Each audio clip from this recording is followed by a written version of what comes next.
जय कृष्णा परम जयदे श्री कृष्ण संकीर्तनम जय செல்ல குருதேவ்.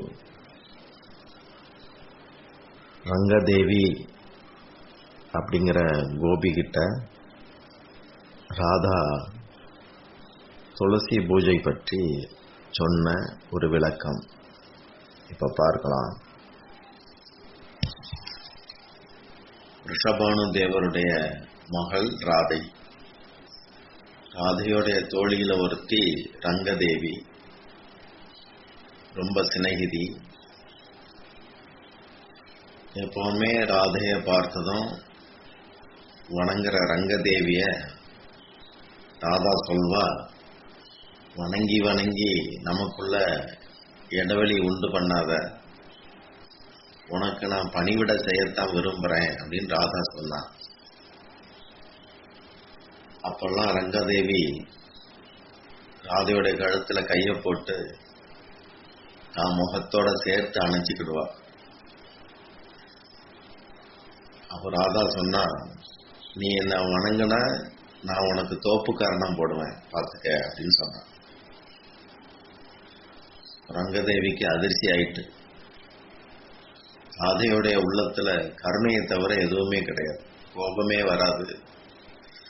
அவளை யாராவது புகழ்ந்தா தாங்க மாட்டார். கோபியர்கள் எல்லாருமே ராதைய தங்களுடைய கண்ணின் கருமணி போல கருதுறாங்க. தான் தலையில பூ வைக்கிற முன்னாடி மற்ற கோபியர்கள் தலையிலெல்லாம் பூ இருக்குதா அப்படின்னு பார்ப்பா. அதுக்கப்புறம் தான் தனக்கு வச்சுக்குவா. தனது அப்படிங்கிறதே ராதைகிட்ட இல்லை, பரோபகாரம் தான் போறான். சரியான சுய சுக தியாகி, கிருஷ்ண பிரேம சாம்ராஜ்ய பேரரசி. தாமரை பூ சகதியில தான் பூக்கும், ஆனா ராதா பிரேம ரச தாரையில பூத்த தாமரை. ராதை ரசசாகரம்னா கண்ணன் ரசிக சேகரம். சிவபெருமானுக்கு சந்திரசேகரன்னு பேர். தன் மகள் என்ன விரும்புறா அதை கொடுக்கணும் அப்படிங்கிற மாதிரி ராதா அப்பா ரிஷபானு ராதையுடைய முகத்தையே பார்ப்பார். ராதைக்கு பயன்படாத எதையுமே கண்ணன் ஏத்துக்கிறது இல்லை. முழங்கால் போட்டு தவழ்ற நேரத்துல கூட ராதா மணல்ல ஒரு குவியல் செய்து அதுக்கு பூக்கெல்லாம் போட்டு பூஜை பண்ணி சில சமயம் அங்கேயே உறங்கிடுவார். ஒரே பூஜை தான் எப்ப பார்த்தாலும். துளசி பூஜையை ராதா 4 வயசுல தொடங்கினார். மணிக்கணக்கில் செய்வார். குங்குமத்தை கிண்ணத்திலிருந்து எடுக்கிற போது, ஒரு தடவை அப்படி எடுக்கிற போது நடுவிரலால எடுத்துக்கிட்டு அம்மாவை பார்க்கிறா. எடுக்கிறது சரிதானா அப்படிங்கிறத பார்வையிலே கேட்கிற. இப்படி ரொம்ப இங்கிதமா நடந்துக்குவா ராதா சின்ன பிள்ளையிலே. பௌர்ணமாசி பாட்டி தான் துளசி பூஜைய கத்து கொடுத்தாங்க. என்னென்ன பூஜை செய்யணுமோ அதெல்லாம் அந்த பாட்டி தான் சொல்லி கொடுத்தாங்க.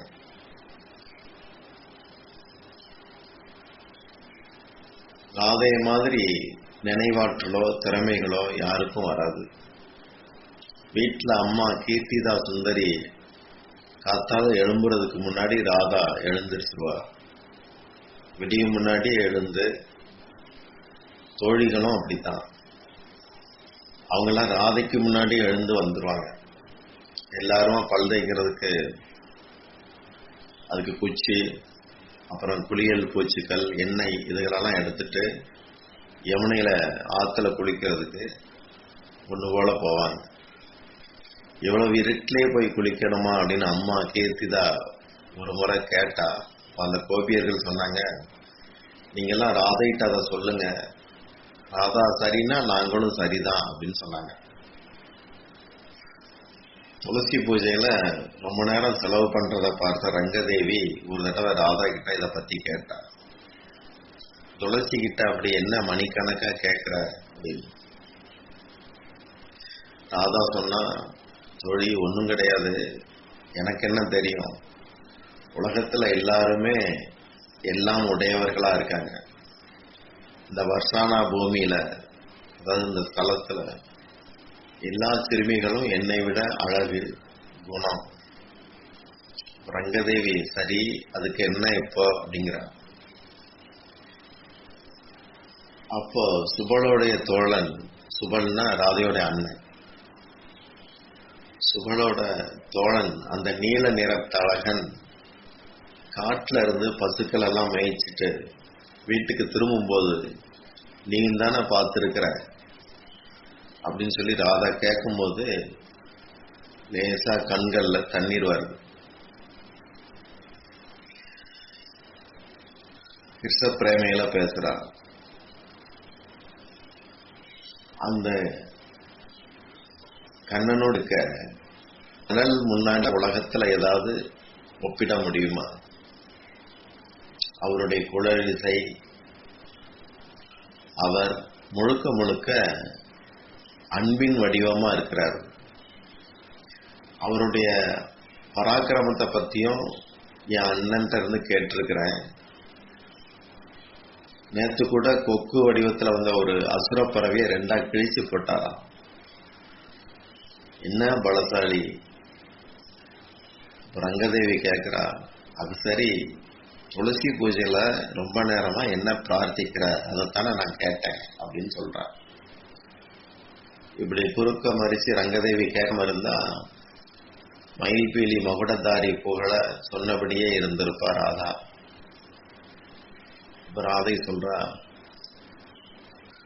அந்த கண்ணனையே நாடி இருக்கிற அவருடைய திருக்கரங்களால தன்னுடைய நெற்றியில செந்தூரம் ஏற்காத எந்த பெண்ணுமே அபாக்கியவதிதான். அந்த அழகு மேகத்துக்கு தன்னை சமர்ப்பிக்காத பெண் என்ன? அவருக்கு சமர்ப்பிக்கிறதுனால மட்டும்தான் ஒரு பெண்ணுக்கு எல்லா பெருமையும் வாய்க்கும். லோகத்துல எல்லா பெண்களும் அவரை அடையணும், அவருக்கே சேவை பண்ணணும். அப்படி சேவை செய்யறவங்க வரிசையில கடைசியா நான் நின்றுகிட்டு துண்டு செய்து என்ன தன்யமாக்கிக்கிடணும். இதைத்தான் நான் விரும்புறேன், பிரார்த்திக்கிறேன் துளசி கிட்ட. ரங்கதேவி ராதையே பார்த்துக்கிட்டு இருக்கா. கீர்த்திதாவுடைய இந்த பொண்ணு எவ்வளவு உயர்ந்தவா. உலகத்துல அறிமுகம் இல்லாத எல்லாரையுமே கண்ணன்ட்ட ஒப்படைச்சிட்டு தான் அவங்களுக்கு கடைசியா இருந்ததற்க சேவை பண்ண உற்சாகம் காட்டுறார். அதை ஒரு சௌபாக்கியமாகவும் கருதுறார். இவளுடைய உதார குணத்துக்கு எல்லையே இல்லை. இப்படி நினைச்சுக்கிட்டு இருக்கா ரங்கதேவி. அடுத்து ராதா சொல்றா, தோழி உனக்கு தெரியாது, கண்ணபிரான் கருணை கடல். எங்க அப்பாவுடைய வேண்டுதலை கேட்டு தகுதி இல்லாத என்ன ஏத்துப்பார். துளசி தேவியின் பக்தி நிஷ்டைக்கு கண்ணன் ஆட்பட்டு இருக்கிறதா கேள்விப்படுறேன். துளசியுடைய அருகாமையை பெறுவதற்காக இந்த கண்ணன் தன்னையே ஒரு கல் சிலையா சால கிராமமா மாத்திக்கிட்டாருன்னு கேள்விப்பட்டிருக்கேன். அவர் மாடு மேய்ச்சிட்டு திரும்பும்போது தினமும் அவருடைய கழுத்துல காட்டு புஷ்ப மாலை அலங்காரமா இருக்கிறது. அதுல துளசி இலை பெரும் பங்கு வகிக்கிறது. துளசி இடம்பெறாத நாளே இல்லை. அவருடைய மார்பை அலங்கரிக்கிற பிருந்தாதேவி துளசி இந்த மொத்த பிருந்தாவனத்துக்கு அதிதேவதை. அதனால அந்த துளசி தேவியை நான் பூஜிக்கிறேன். என்னையும் கண்ணன் கிட்ட அவ அனுமதிச்சான்னா அன்பே இல்லாத வறண்டு போன என் கல் நெஞ்சத்துல கண்ணன் மேல அன்பனும் பக்தி கொடி முளைக்கிறதுக்கு ஆரம்பிக்கும். இப்படி சொன்னா ராதா. இப்படி ராதா சொல்லவும் ரங்கதேவிக்கு என்ன பேசுறதுன்னு தெரியல. ரங்கதேவி தான் உடம்புலே இல்லை, தன்னை மறந்து ராதையிட்ட மனசை பறி கொடுத்திருந்தார். மனசால ஸ்ரீமதி ராதிகாவை தன்னுடைய பரம குருவாக ஏத்துக்கிட்டார். காலில் விழ முடியாது, ராதா அனுமதிக்க மாட்டார். தன்னுடைய ஒப்பில்லாத ஒவ்வொரு செயல்பாட்டாலையும் அதன் இலக்காக கிருஷ்ணர் மீதான தெய்வீக அன்பை உபதேசிக்கிறார் ராதா.